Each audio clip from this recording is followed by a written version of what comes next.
Hello, everyone. So today I'm here with Anahada, and we're going to discuss the Mahavidyas.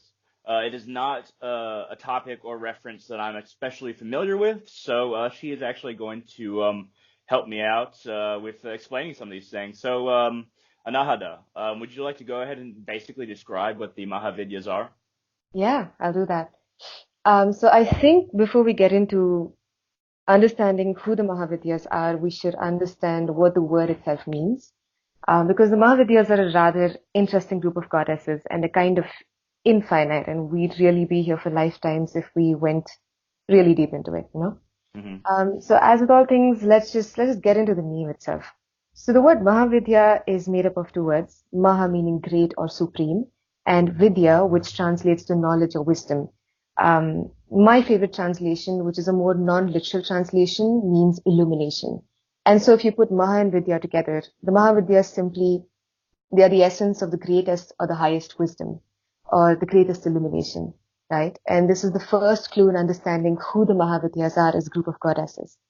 And this is one way to look at the word Mahavidya, but then if you go deeper into like the esoteric meanings of the word, it actually means 10 great mantras. And now we'll just, Ten great what? Say that again? mantras. Oh, awesome. Yeah. So a mantra, as we all know, is a divine utterance, but we kind of have to understand a mantra in the tantric sense here because it's a little bit different when you're talking about the Mahavidyas. So when one is seeking to identify with the goddess in the tantric path, a mantra is not simply a device, right? It's not simply a remote control that you use to switch on the TV with. So it is the living, breathing life pulse of the goddess herself.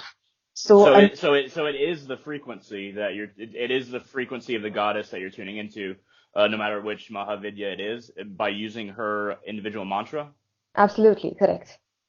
So it's not just the frequency of the goddess herself. She is that mantra, right? And which is why there is such a strong emphasis on receiving the mantra from a guru and being initiated into the mantra, because these utterances can be extremely powerful.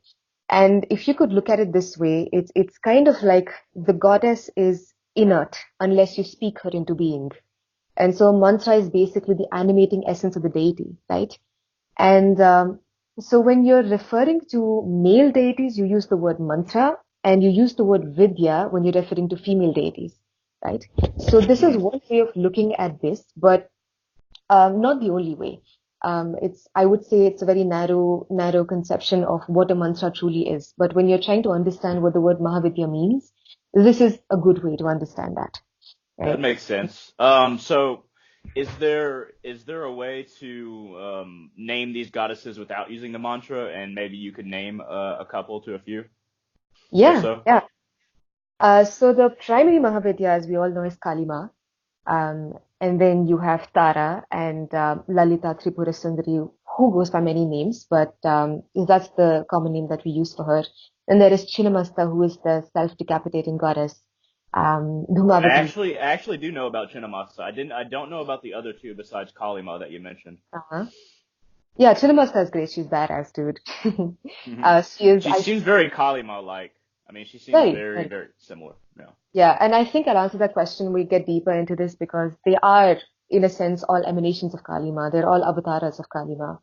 And then you have Dhumavati and Bhairavi, and a couple like Bagalamukhi and Matangi. And you don't have to remember all these names, of course, but they are in a sense nameable without their mantras. But just like a remote control does not work without batteries, just because you have the mantra, just because you have the name, doesn't mean you will be able to tune into that frequency. You truly need to have that mantra activated.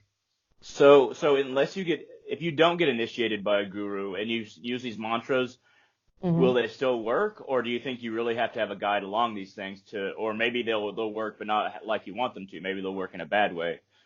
What is that like? Do you have to be initiated? Yeah, so in a way, it's a bit of both.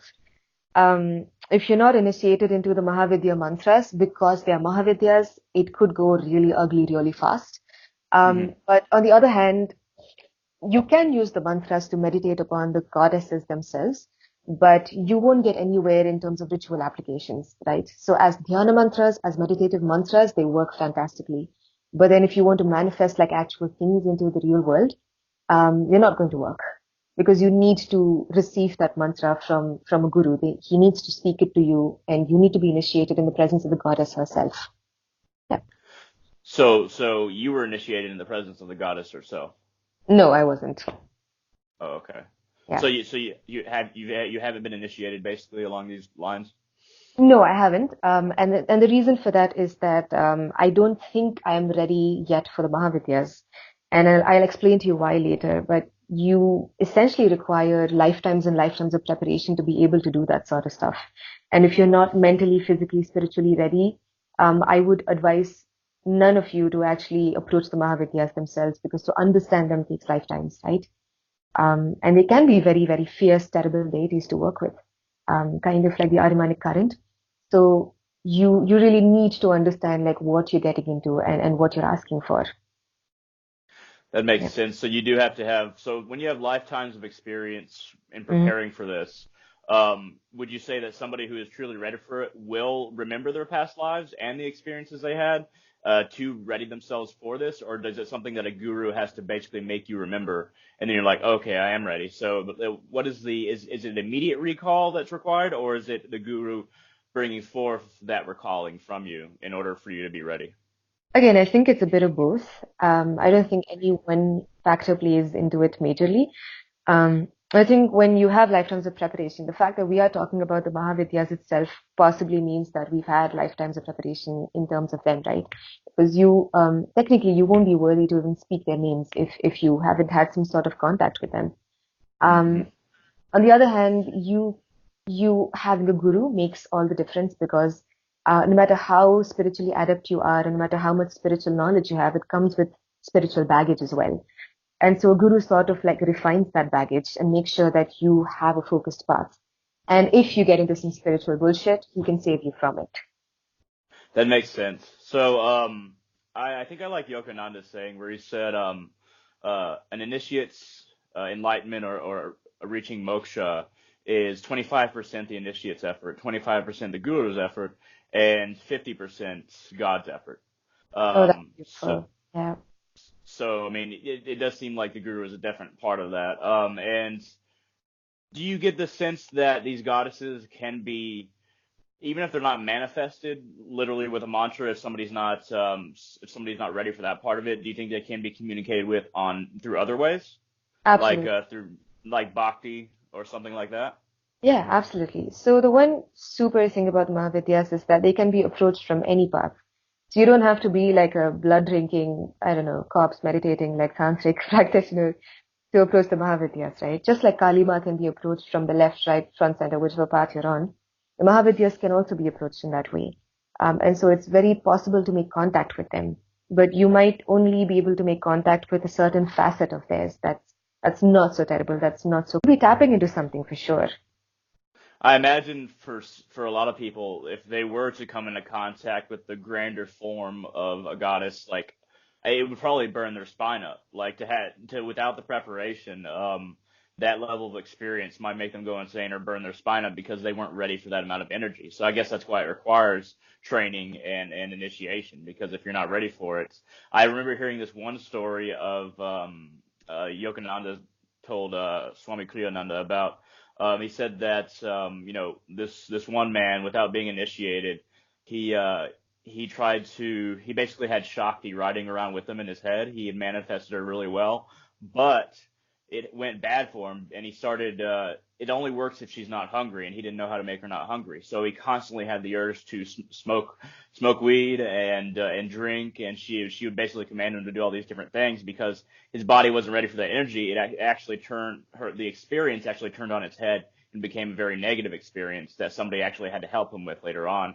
So I guess that is a warning that what you're seeking might actually manifest in a very negative way if you're not ready for it. Would you agree? That is correct. That's actually pretty on point. Yeah. Because the warning that's given in all these tantric texts is that do not approach them if you're not ready, because the Mahavidyas are a group of goddesses that test you. So they test you not by taking away, but by giving you everything you need. So they Hmm. test you with abundance, and then they take away that abundance, because they are all about the annihilation of the ego, right? Hmm. And so I'll get a little bit into the origin stories of the Mahavidyas here. I think it would help us understand them a little bit better. Is that all Okay. right? Yeah. Okay. So you have a couple of different origin stories, and which one you're following depends on whom you're considering as the primary Mahavidya. So in most stories, you have Sati or Kali as the primary Mahavidya, right? And the myth goes like this. And so the great goddess is Sati or Shakti or Kalima, and she's Shiva's wife, and they're cohabiting peacefully. But Shiva is being like his usual wandering, like hippie barbarian self, doing what Shiva does best, hanging out in cremation grounds. I don't know, man, like chilling with ghosts and stuff, and totally neglecting his wife, right? So Hmm. Sati feels neglected because of this, and she's enraged by it. And so she literally takes a stand for herself, and she stands before Shiva. And in all her anger, she confronts him. She confronts his bullshit.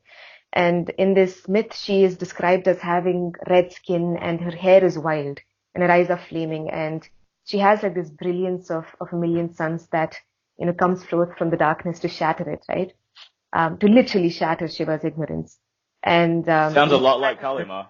yeah, yeah, you see here the beginnings of the image that we know as Kalima. And she's adorned with a garland of severed heads around her neck. And so Sati, in a way, is the embodiment of the enraged feminine. That becomes Kalima. And what happens next is Shiva tries to flee. He tries to run away and he tries to run in all the directions that he can conceive of because he is all the directions, right? But Kalima is smart. She fills the directions with 10 of her different forms, and these forms become Mahavidyas. So the central implication here is that no matter where Shiva goes, he cannot run or flee from the great goddess. That she is everywhere, she is everything. And so this is the Vidya or the illumination that he possesses now, that Kalima or Shakti or Sati, she pervades all of the cosmos. And that wherever you go, there she is, right? And there is I mean, another, I guess that implies within and without as well. I mean, like, even yeah, if you go within, you'll encounter the goddess within, correct? perfect, yes. Because Kalima is also the primordial void before creation. I guess you could liken that not just to the abyss, but also to the womb that you were birthed from before you enter the world, right? I feel like as far as my knowledge of the left hand path, I feel like the abyss is something that's separate. Maybe void might be a good word. Yeah, the word would Um, be a good word. yeah, Yeah, thank you for pointing that out because I think, yeah, the abyss is definitely not the thing that I meant when I said the abyss. yeah, no, that's understandable. Yeah. And there's another origin story where Sati basically self-immolates or she burns herself in the funeral pyre. And this is the most common one, the most common version, I think, because she's denied entrance to the sacred fire ritual or the yajna, both by her father Daksha and her husband Shiva. So there's this typical husband-dad-in-law conflict, and she's caught in the crossfire. And from this enraged form, right? So as the chiti burns, Kalima rises from that, and she gives birth to these other nine goddesses. And I think the implication here is that Shiva is nothing but a corpse without Sati, or without Kalima, or without Shakti, and that he is inert. I've heard that on this plane of existence, she is energy and he's material, but in the astral realm, it's actually reversed. Their roles are actually reversed. She's more the material side and he's more the energy side. Mm. Have you ever heard that as far as the Yeah, difference between our realm and then the astral realm and their manifestations? absolutely. Yeah, I think they sort of flip themselves on their head 180 degrees when you talk about like the astral and the material realm. But you have a point. I feel like personally, it's not that polar, and there's a bit of both in both Shiva and Shakti. They simply exchange roles, like the cosmic dance that they're performing, right? So it's like giving and taking away power, giving and taking away that which is tangible and intangible. So it's more like a dance. I wouldn't say that it's more like sitting on a throne and having dominion over that realm or that aspect. In a way, they kind of crisscross to make us. Like we have those internal influences within us, Mm. and our freedom of choice and our manifestation is very much all the different elements. Whereas they do crisscross as well, but they are like the biggest powerful points where that crisscross happens, and then everything kind of descends and becomes less once you get the material realm, and everything's crisscrossed even more. And then of course the source beyond even the causal realm is undifferentiated, Hmm. which I imagine you would agree with. I agree with that. Yes, that's very well explained. And the astral realm, I think one of the reasons that I think Kali Ma, Shakti, um, I consider them slightly different. We'll say Kali Ma for this, but uh, planets and solar systems are made out of energy. It's not the same kind of matter here. So I think that that's in that way the roles are kind of reversed between her and Shiva, is because she actually does make up the literal physical matter and is more obvious, is more shining, more luminous, and that's kind of our understanding of the astral realm anyway. Um, are there any books, or my understanding, is there any books that you would recommend to somebody when learning about the Mahavidyas? Yes, absolutely. So there is one by David Kinsley. It's called Tantric Visions of the Divine Feminine, and that's kind of like the standard, the gold standard for understanding Kalima and the Mahavidyas, right, from a non-ritual context, because the Puranas can be a little bit cryptic. They can be a little difficult to understand, as you would probably agree. Uh, They are difficult, and I think that's the reason why I love them. uh-huh. Because they don't say things outright, and everything's metaphor. And the Shiv Purana is one of my favorite Puranas. I think it's the only one that I really remember better than the other Puranas. But Hmm. yeah, anyway. Yeah, so I would So, recommend Kinsley's Tantric Visions. If there is a barrier to language, because the Puranas do tend to have a bit of Sanskrit in them, and a lot is lost in translation. So Kinsley does a great job of collating all the material he's learned and putting it all together. And it's a great tool for somebody who's just starting out on a path to have an academic understanding of the Mahavidyas at least. are there maybe two other books you want to recommend? I don't know, just to kind of make it a three thing, if possible. I mean, if you don't, that's fine. Hmm. So you have something called the Chandi Patha, and it's basically a text that talks about the different forms of Kali. And then the third one is the Kali Purana. I think this is the one source that I keep going back to over and over again because it is ultimate, right? Anything that you find in any other academic text, it's taken from the Kali Purana. So I would recommend. So, so is in the Kali Purana, is that where Ganesh is made and formed from her own toe? Is that in that, or is that a different thing altogether? I think that's a part of the Puranas. I feel like Ganesha is there everywhere. Like he's that dude, you know. uh, Yeah. yeah, yeah. So, but regardless, I would recommend these three books. The Excellent. latter ones that I mentioned can be a little bit cryptic, but I would suggest getting a good translation of that and just jump into it, you know? Yeah. Yeah, it actually is really hard to find good translations. I mean, my favorite form of the Bhagavad Gita is the essence of the Bhagavad Gita by Paramahansa Yogananda, as remembered by Swami Kriyananda. Hmm. It is significantly different than the Bhagavad Gita as it is by Bhaktivedanta Swami Sri Harupada. I think that's how you say it. Yeah, Harupada. yeah, Yeah, yeah. it's significantly different than that one. I think the Hare Krishna founders one, the Bhagavad Gita as it is, doesn't get to the root as much. But of course, Yogananda was a Kriya yogi, and Prabhupada was, of course, is he still alive? I think he's still alive, right? I don't know, actually, honestly speaking. Yeah, he was alive pretty recently, but I don't really keep up with him because I don't really follow his teachings. But yeah, his is very much Bhakti Yoga based, which has a certain draw to me, but I'm definitely more the understanding of Yogananda. Just in closing here, is there anything that you would like to say about the Mahavidyas, just in closing and bringing all these ideas to a head? Yeah, absolutely. I think there is a lot to talk about, but then we could probably do another episode of this where we go Yeah, deeper into Mahavidyas, right? yeah. Um, So I wanted to explain why the Mahavidyas are in fact just facets of one great goddess. It's kind of Hmm. like walking into a carnival hall of mirrors, right? And you have these different reflections of the same source, depending on how the light bends around you. And so some of your reflections are grotesque and some are normal and some are neutral. And there's the same thing with Kalima and the Mahavidyas as well. while they are reflections or emanations of her, kind of like Vishnu's avatars, right? While they are like that, they have their own properties and their own personalities. And to discover one means to discover every single one of them. So there is this idea, this understanding, I think, that you don't need to approach each one of the Mahavidyas to understand all the Mahavidyas or the current of the Mahavidyas itself. If you know one, you know them all.